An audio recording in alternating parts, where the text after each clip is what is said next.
गुरुदेव भगवान की जय, श्री मौनी बाबा भगवान की जय, श्री सद्गुरुवे नमः। कहते हैं कि कामिनार प्यार जिमि, लोभ ही प्रिय जिमि दाम। तिमि रघुनाथ निरंतर, प्रिय लागहु मोहि राम। सद्गुरुवे नमः।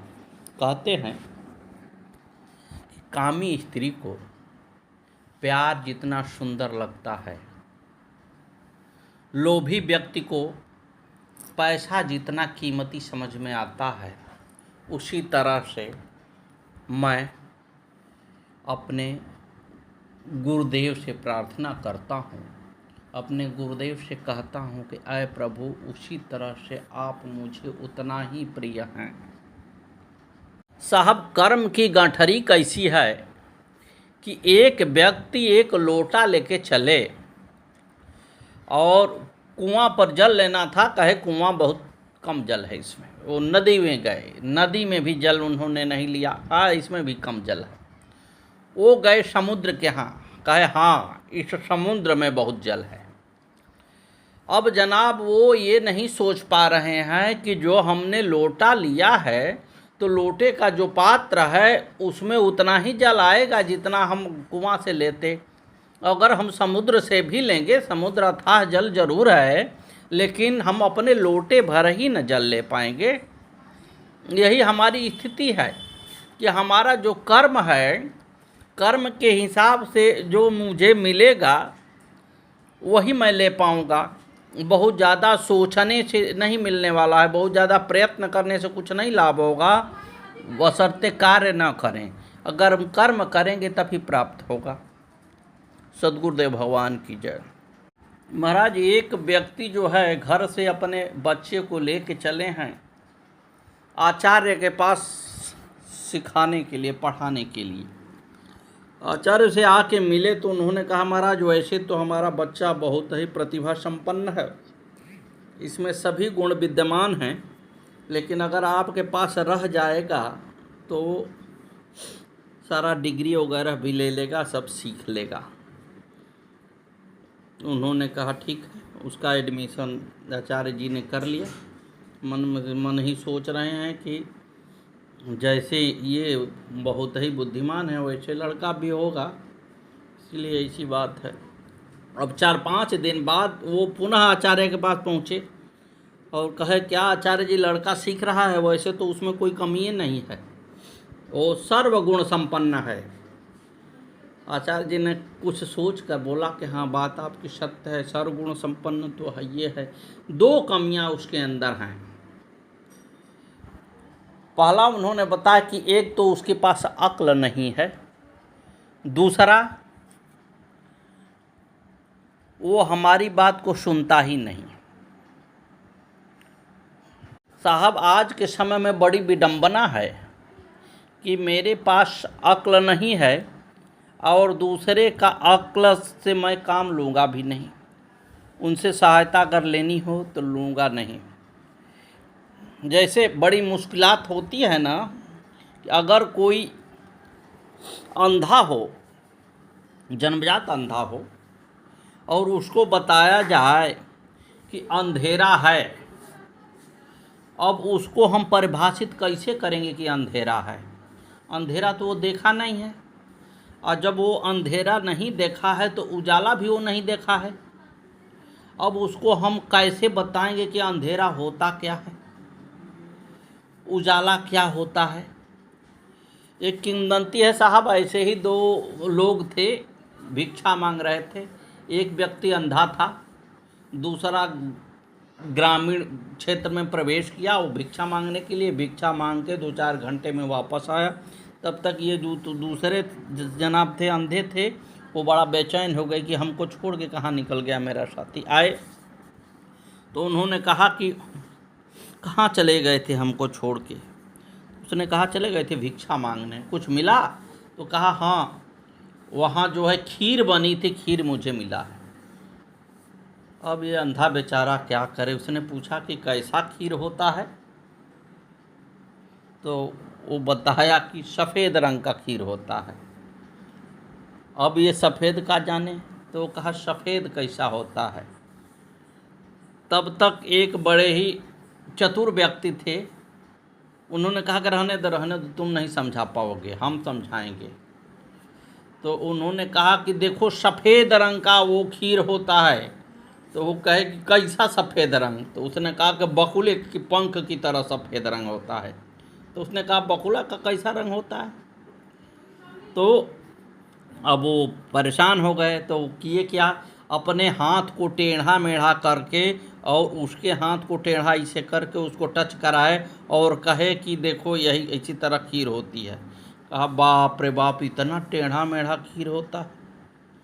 तो साहब अंधे को समझाना बड़ा ही कठिन होता है। आजकल की स्थिति क्या है, आजकल की स्थिति ऐसी है, अंधेरपुर नगरी चौपट राजा।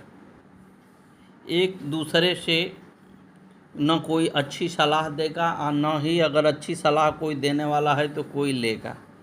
ये दोनों में परस्पर विरोध ही रहता है। सद्गुरुदेव भगवान की जय। आइए कथा की तरफ ध्यान आकृष्ट किया जाए। व्यास जी कहने लगे, हे राजन, धर्मनिष्ठ राजा यवनाश्व संतानहीन थे। उन्होंने संतों ब्राह्मणों से आश्रम में अपना संतान होने का दुख बताया और कहने लगे कि मेरी 100 रानियां हैं, लेकिन मेरे कोई पुत्र नहीं है। बिना पुत्र के न तो सद्गति होती है न स्वर्ग मिलता है। पुत्र न होने का कष्ट रामचरितमानस में महाराज दशरथ को भी था। मानसकार ने लिखे हैं, एक बार भूपति मन माही, भय गलानि मोरे सुत नाही। गुरु गृह गयऊ तुरत महिपाला, चरण लागी कर विनय विशाला। निज दुख सुख सब गुरहि सुनाई, कही वशिष्ठ बहुविधि समझाई। हरहु धीर धरहु धीर, होय हैं सुतचारी, त्रिभुवन विदित भगत भयहारी। शास्त्र में 5 प्रकार के पुत्रों का वर्णन है। पहला है न्यासानुबंधी। जब कोई धरोहर को नहीं देता है, बेईमानी कर लेता है, उसे न्यासापहारक, धरोहर हजम करने वाला कहते हैं। तब धरोहर रखने वाला उसके यहाँ पुत्र बनकर जन्म लेता है और पढ़ाई विवाह आदि में जितना धरोहर थी उसका खर्च करके मर जाता है। दूसरा होता है ऋणानुबंधी। जो मनुष्य किसी को पैसा लेकर वापस नहीं लौटाता है तो कर्ज देने वाला उसके यहाँ पुत्र बनकर आता है और जो धन दिया था उसका ब्याज लगाकर जुआ शराब आदि में खर्च करता है। तीसरा होता है बैरानुबंधी। किसी को दुश्मन की तरह सताने वाले के यहाँ वह प्रताड़ित प्राणी उसका पुत्र बनकर उससे दुश्मन जैसा व्यवहार करता है। चौथा होता है उपकारानुबंधी। उपकार करने वाले के यहाँ संबंधित मनुष्य पुत्र बनकर उसका उपकार आदर करता है। पांचवा होता है उदासीन। ऐसा पुत्र किसी प्रकार का भला बुरा चुकाने का को पुत्र बनकर नहीं आता है।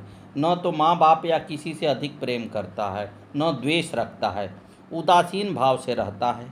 राजा के ऐसे वचन सुनकर तपस्वी ब्राह्मण कहने लगे, हे राजन, आपको पुत्रतृष्णा सता रही है। संसार में पहला पुत्रतृष्णा, दूसरा वित्ततृष्णा और तीसरा लोकतृष्णा होती है। आप कह रहे हैं कि पुत्र बिना स्वर्ग नहीं मिलता, सो ऐसी बात नहीं है। पुत्र से न एक पुत्र वाले अंग और उग्रसेन को सुख मिला, न 4 पुत्रों वाले महाराज दशरथ को और न 1000 पुत्रों वाले महाराज सगर को सुख मिला। पुत्र से दुख ही दुख है। पहला पुत्र हुआ ही न हो, दूसरा पुत्र होकर मृत्यु हो जाए, तीसरा मूर्ख हो जो पैदा भी हुआ, मौजूद भी है लेकिन मूर्ख है। सद्गुरुदेव भगवान की जय।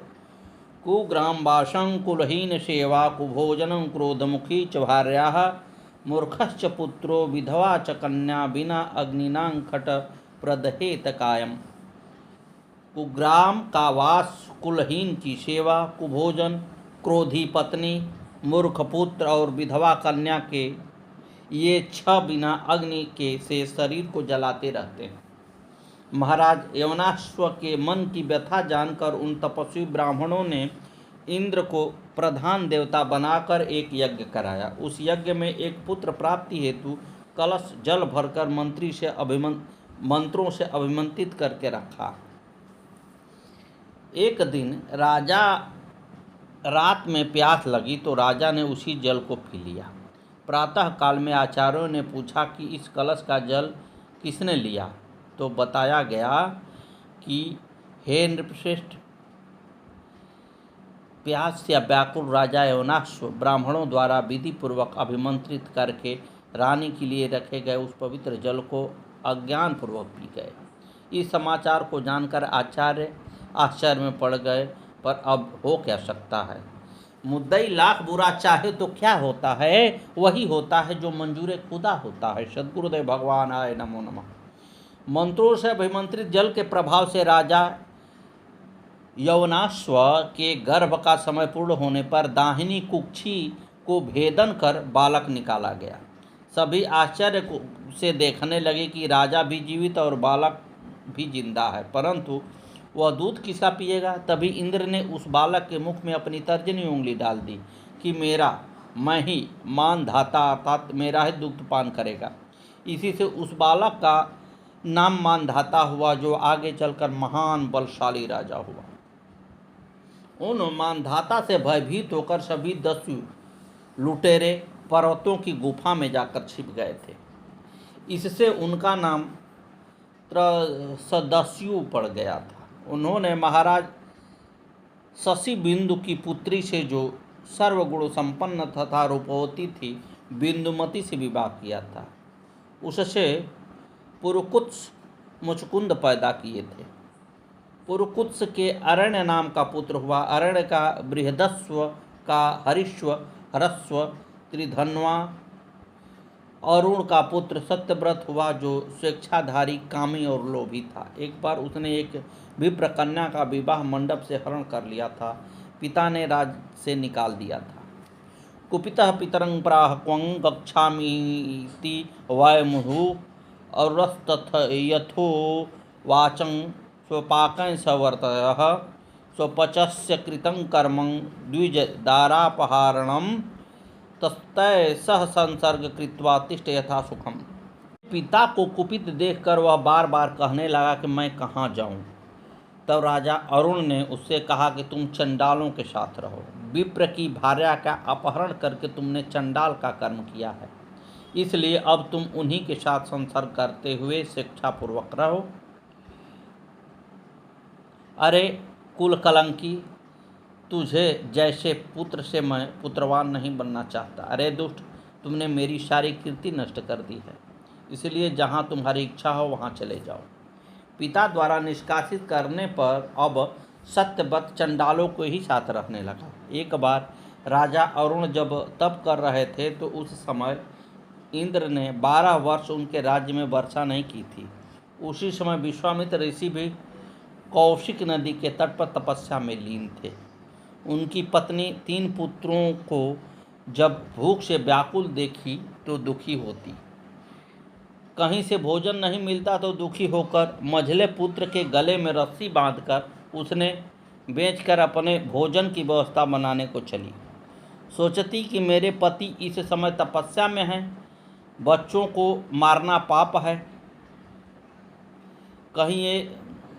कहीं से सहायता मिल नहीं रही है। राजकुमार सत्यव्रत ने उस शोक संतप्त और घबराई हुई तपस्विनी से पूछा कि आप इस बालक के गले में रस्सी बांधकर कहाँ ले जा रही हैं। ऋषि पत्नी कहने लगी, हे राजकुमार, मैं ऋषि विश्वामित्र की पत्नी हूँ। मेरे पति तपस्या में रत हैं, भोजन का कहीं से भी प्रबंध नहीं हो रहा है। इस पुत्र को बेच करके मैं अपना और अपने पुत्रों के भोजन का प्रबंध करूँगी। सत्यव्रत कहने लगे, आप चिंता त्याग दो, क्योंकि समय बदल रहा है। जब तक आपके पति तपस्या से नहीं आते हैं तब तक मैं आपके आश्रम के पास आपके वाले वृक्ष पर भोजन सामग्री बांध आया करूँगा। आप इस बालक को गले से रस्सी खोलकर अपने आश्रम को चली जाओ। राजकुमार का ऐसा कहने पर अपने पुत्र के गले से रस्सी खोलकर आश्रम को चली गई। गला बंधने के कारण उस बालक का नाम गाला पड़ गया, जो आगे चलकर बहुत बड़ा तपस्वी हुआ था। राजकुमार प्रतिदिन भोजन सामग्री वृक्ष पर बांध जाता और ऋषि पत्नी और बच्चों का आनंद से पालन होने लगा। एक दिन सत्यव्रत वशिष्ठ ऋषि के आश्रम में जाकर यह सोचने लगा कि जब मेरे पिता मुझे देश निकाल दे रहे थे, तब इन्होंने सत्य बात कहकर राजा से मुझे राज्य के बाहर जाने के संबंध में मेरी सहायता नहीं की थी। किसी दिन वन में आखेट के लिए गए सत्यव्रत का कोई मृग न मिलने पर घूमते घूमते वन के मध्य में पहुंच गए। वहां पर उन्हें मुनि वशिष्ठ की दुधारी गौ दिखाई पड़ी। भूख से पीड़ित रहने तथा मुनि वशिष्ठ पर कुपित होने के कारण अज्ञानपूर्वक राजकुमार सत्यव्रत ने एक दस्यु की भांति उसका वध कर डाला। सत्यव्रत ने मेरी दुधारी गाय को मार डाला है। यह जानकारी होने पर वशिष्ठ ने कुपित होकर उनसे कहा, अरे दुरात्मन, पिशाच की भांति गाय का वध करके तुमने यह कैसा पाप कर डाला। उन्होंने कहा, गोवध, विप्र भार्या के हरण और पिता के भयंकर कोप, तीनों के कारण तुम्हारे मस्तक पर तत्काल 3 गहरे शंकु पाप चिन्ह पड़ जाएं।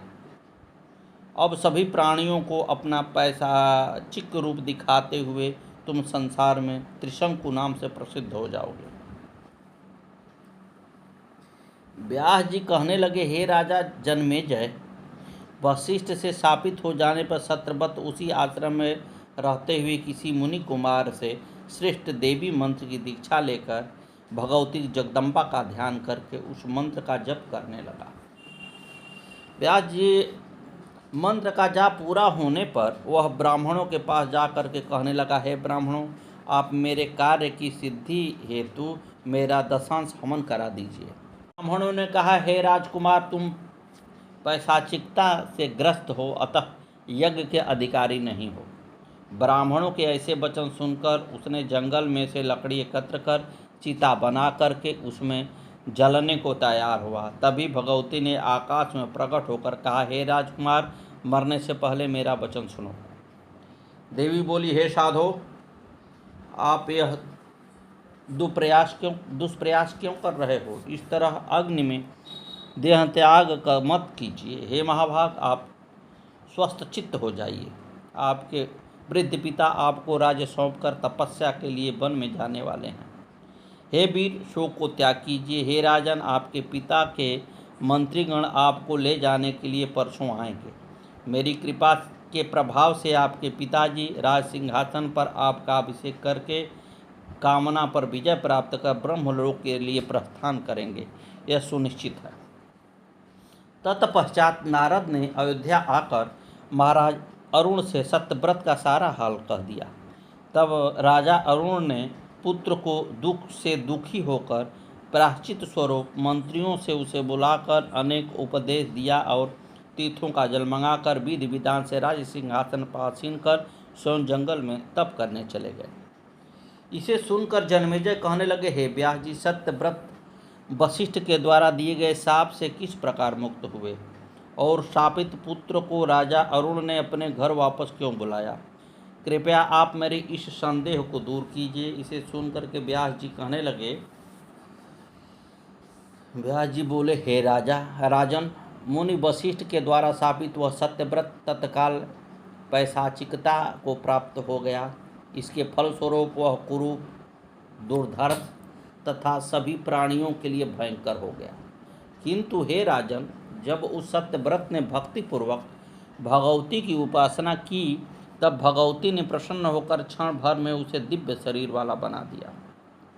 भगवती की कृपा रूपी अमृत से उसकी पैशाचिकता समाप्त हो गई और उसका पाप विनष्ट हो गया। अब वह पाप रहित तथा अति तेजस्वी हो गया। भगवती की कृपा से वशिष्ठ जी भी प्रसन्न हो गए। अब सत्यव्रत त्रिशंकु प्रजा का शासन कर धार्मिक जीवन व्यतीत करने लगे। अनेक प्रकार से यज्ञ द्वारा भगवती की उपासना करने लगे। समय पर उनके हरिश्चंद्र नाम का पुत्र हुआ। बड़ा होने पर हरिश्चंद्र को युवराज बनाकर मानव शरीर से स्वर्ग सुख भोगने का विचार करने लगे। एक दिन वशिष्ठ जी के आश्रम में जाकर निवेदन किया कि आप मुझसे ऐसा यज्ञ कराइए कि मैं इसी शरीर से स्वर्ग भोग सकूं। वशिष्ठ जी बोले, हे राजन, मानव शरीर से स्वर्ग लोक में निवास अत्यंत दुर्लभ है। मरने के पश्चात पुण्य कर्म के प्रभाव से स्वर्ग की सुनिश्चित प्राप्ति की गई है। अतः हे सर्वज्ञ, तुम्हारे इस दुर्लभ मनोरथ को पूर्ण करने में मैं डर रहा हूँ। जीवित प्राणी के लिए अप्सराओं के साथ निवास दुर्लभ है। अतः हे महाभाग, आप अनेक यज्ञ कीजिए, मृत्यु के अनंतर आप स्वर्ग प्राप्त कर लेंगे। वशिष्ठ जी के ऐसे वचन सुनकर उदार होकर कहने लगे कि यदि आप अभिमान बस मेरा यह यज्ञ नहीं करेंगे तो मैं किसी दूसरे आचार्य से इसी समय यज्ञ कराऊंगा।